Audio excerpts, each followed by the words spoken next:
Thank you, Mr. Speaker. I ask unanimous consent to revise and extend my remarks. Without objection. Mr. Speaker,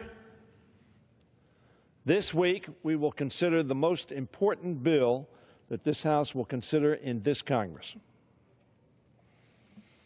Every day we're hearing from more and more Republican members of this House and of the Senate who oppose the dangerous health care bill on the floor this week.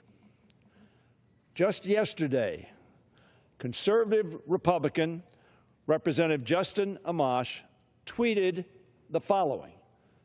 Very conservative Republican from the mid part of our country said this, quote, "While I've been in Congress, I can't recall a more universally detested piece of legislation than this GOP health care bill, or health no care bill."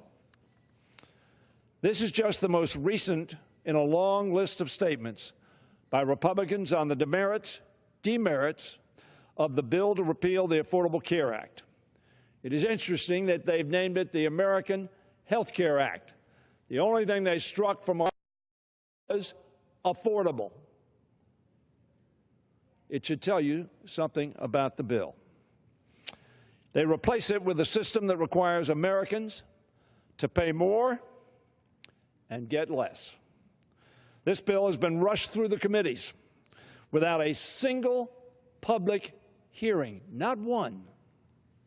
No testimony or expert view, and when the committees marked it up, it did not have what we call a CBO score. That is simply Washington speak for the agency that is nonpartisan, bipartisan, with the director appointed by the Republicans to give us the advice of the consequences of the enactment of such legislation. They came back and told us that there would be 24 million less Americans insured by 2026. That would total 58 million uninsured Americans as a result of this bill just 9 years from now. Republicans are rushing it to the floor for two reasons.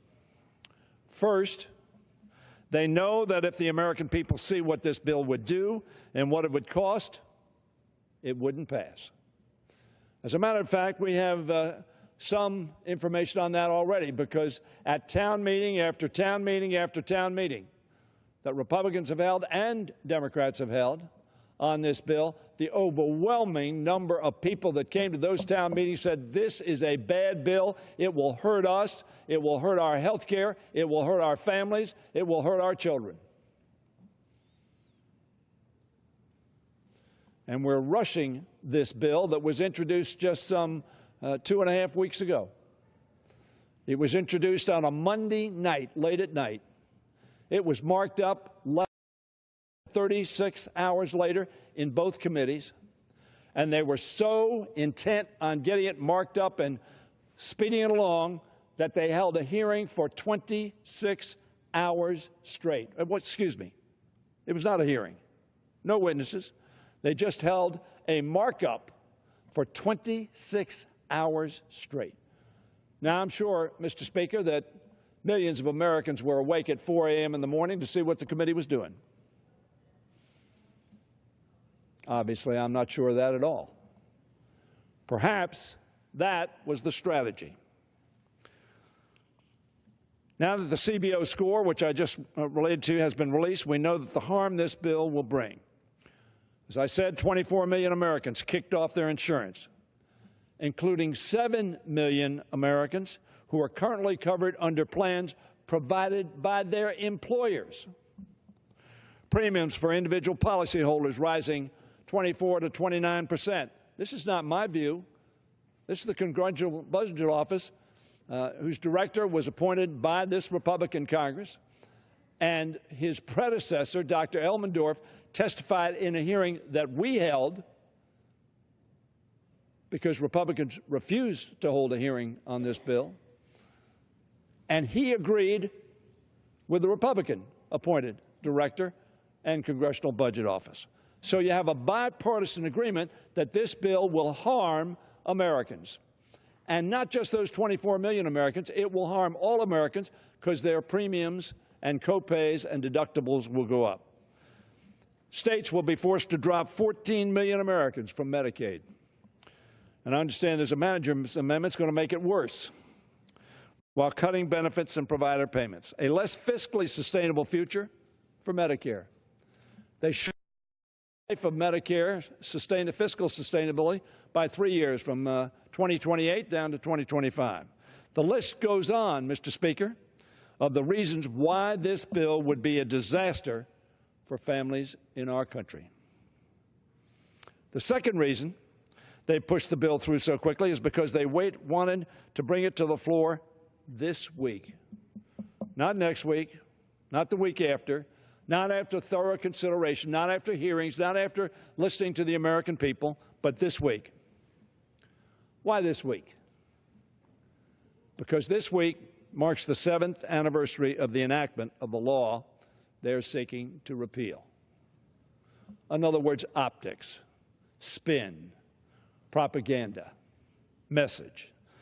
That's what their timeline and their bill are all about, messaging.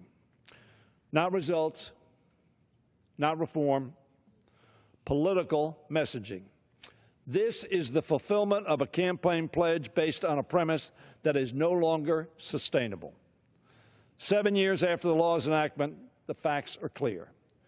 It has expanded coverage, improved benefits, banned discrimination against women and people with pre-existing conditions and disabilities, and prohibited annual and lifetime limits on coverage. Now, they keep some of those things in their bill because they were so popular they thought they couldn't get rid of them. But they have voted 65 times to repeal all those benefits. Is the Affordable Care Act perfect? Of course not. In the areas where it has fallen short, let's fix it together. But this bill repealing the law and making Americans pay more for less, will throw our health care system into turmoil and put millions of families and small businesses at risk. That's why doctors oppose it. That's why hospitals oppose it. That's why senior organizations like AARP oppose it. There are literally 1,000 organizations plus that have opposed this legislation. We're now hearing reports, Mr. Speaker, that Republican leaders are making secret backroom deals with individual members in order to win their support, the kind of desperate maneuvering that shows how unpopular this bill is.